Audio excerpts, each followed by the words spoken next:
good Thursday morning. Complete embarrassment in the Garden for the Knicks as they blow a 28-point lead. I'm doing a cleanse of my body. I'm also doing a cleanse of my NBA fandom. As I told you, I'm just not going to fall into the trap again. I'm not going to do it. This team has stunk the entire year.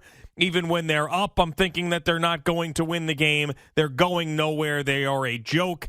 And what also is a joke are the rules, and I can't believe I'm going to sit here this morning and defend Kyrie Irving, but the rules around Kyrie Irving coming back to play, as that was back in the news again yesterday, as Eric Adams talked about it.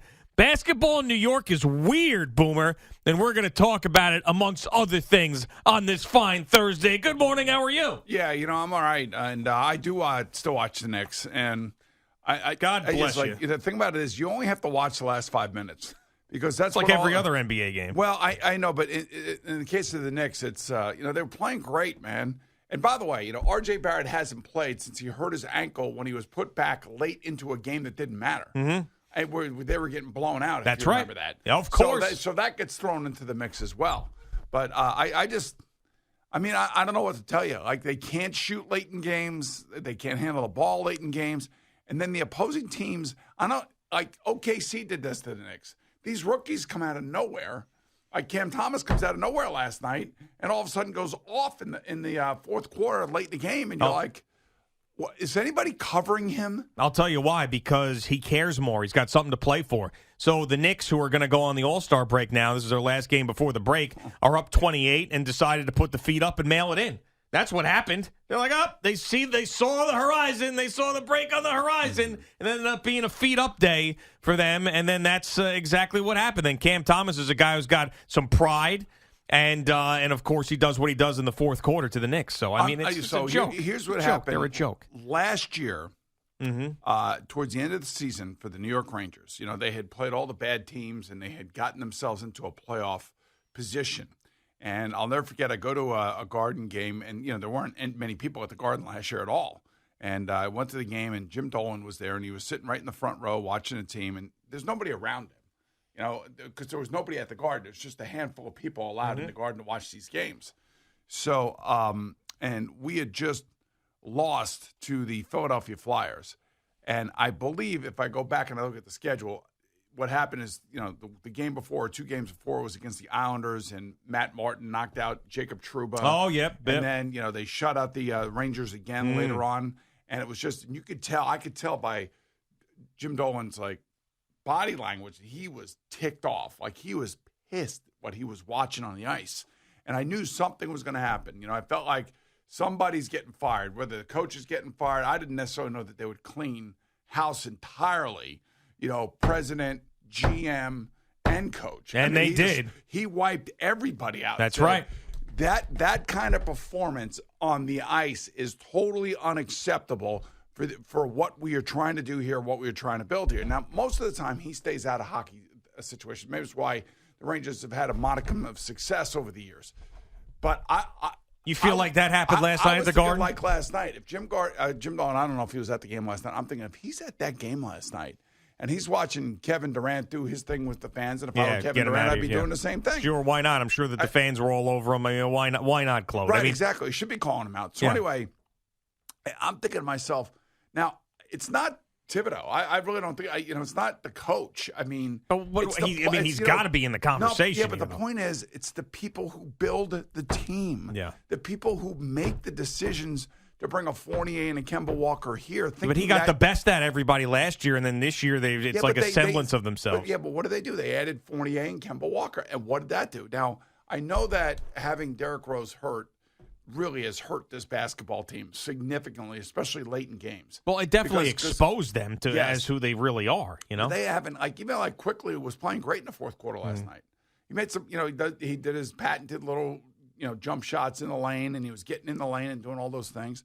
But then I'm thinking, if I'm Jim Dolan and I'm sitting there watching this, and I'm watching my team collapse to the Brooklyn Nets, who don't have Ben Simmons, who don't have Kyrie Irving, who don't have Kevin Durant, and we blow a 28-point lead, I'm thinking to myself, all right, so where is Leon Rose and Scott Perry and Worldwide nowhere West and Steve Stout nowhere that are supposed to be fixing this team. They're not going to fix the team. They're not going to fix the team. I'm just saying, like, where are they? They won't. They don't answer to anybody. They don't do anything. They lay in the shadows. Last year, Leon Rose would pop out here or there and be at a game because the team was playing well and get his accolades.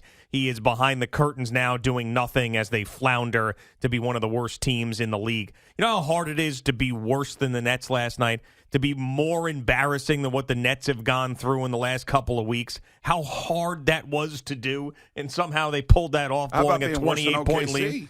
No, I know, but I mean, we're talking about here local basketball and all the nonsense that's gone on, and Harden quitting on the team, and Kyrie can't even play, and Kevin Durant's hurt, and everything's just a mess over there. And the Nets are on losing streaks left and right, and for the Knicks to be up 28 and to blow that, I mean, to be worse than that is pathetic. I mean, the fan base, and think about the fan base and all the fans and the Knicks fans there that were probably gloating and yelling the entire time, and then how embarrassed they are today by their team's performance.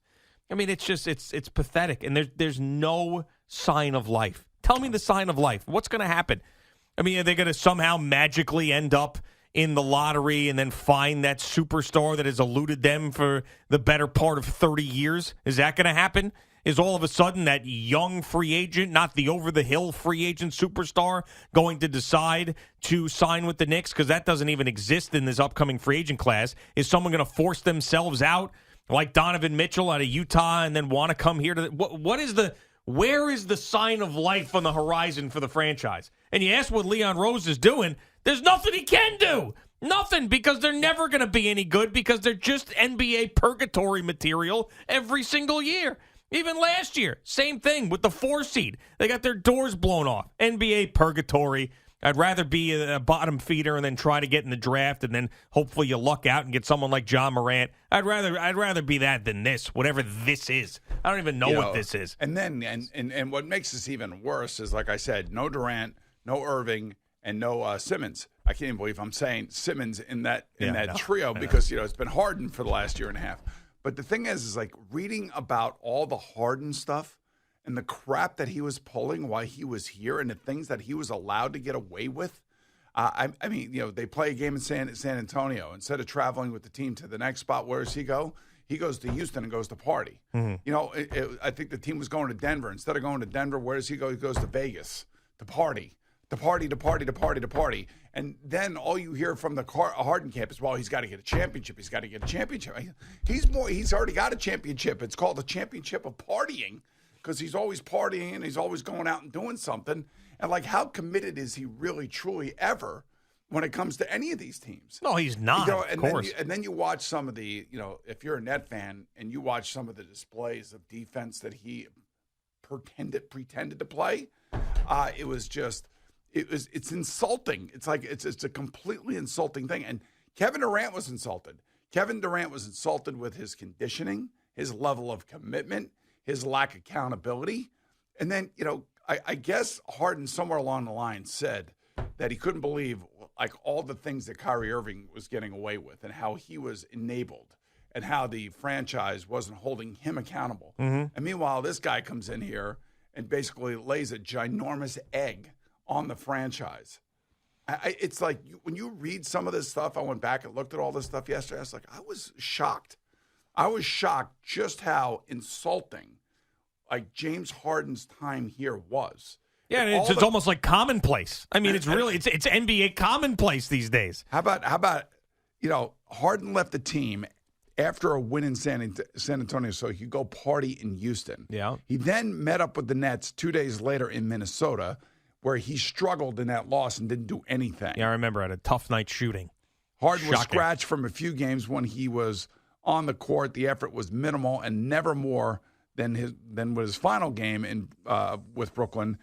And that was that February 2nd game in Sacramento, after which that whole viral video went of him just being totally lackluster on defense and everything. When they flew to Denver, he then went to Vegas. Mm-hmm. I mean, like, what the hell is he thinking about?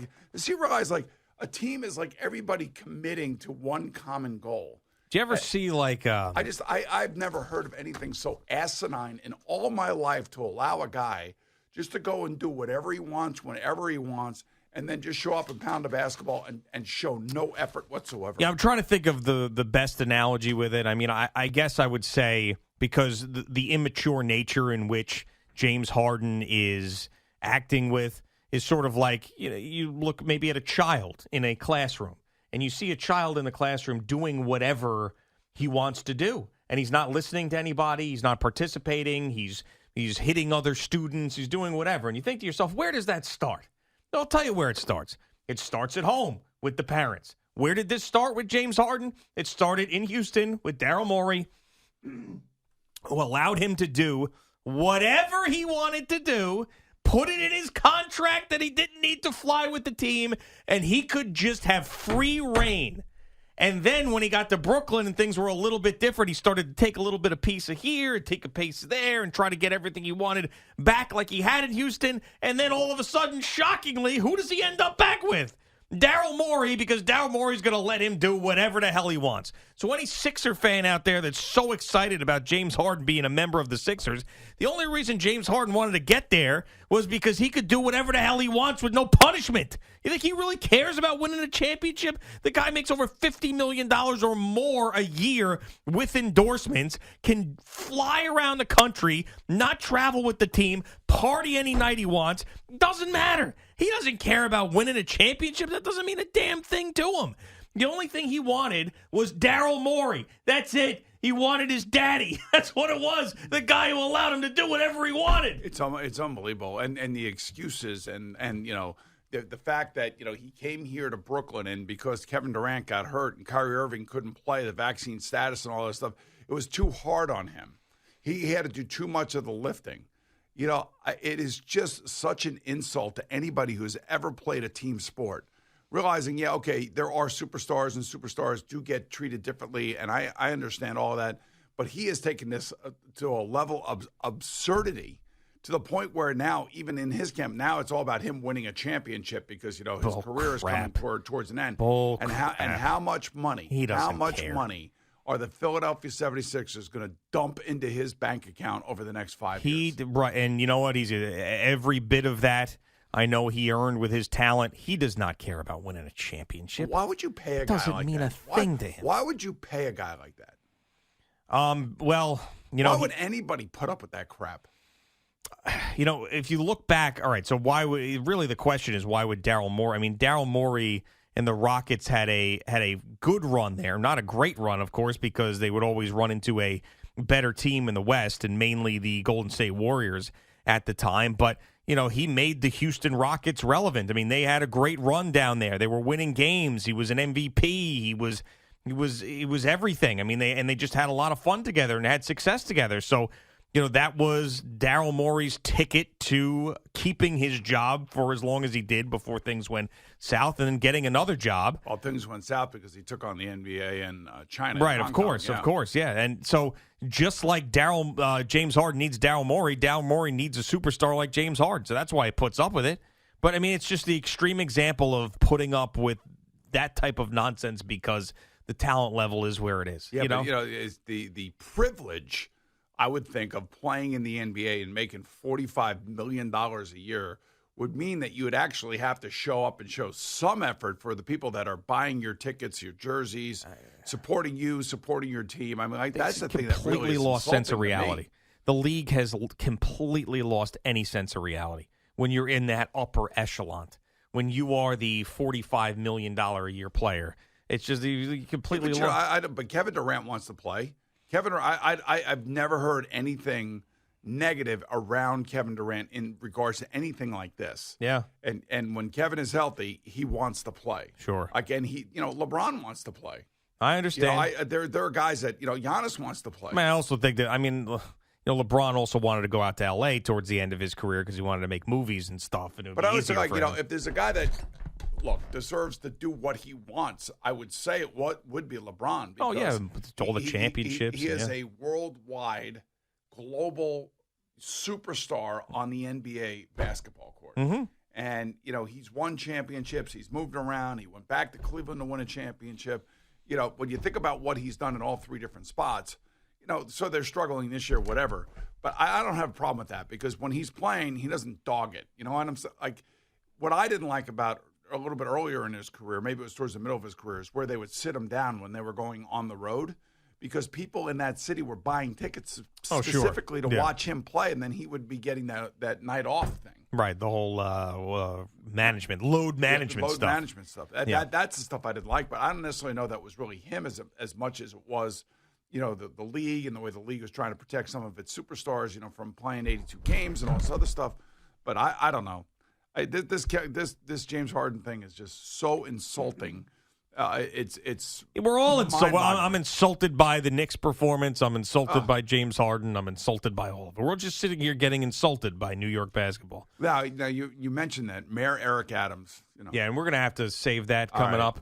But yes, that's a whole different topic and something very interesting because I feel like he could do something about it.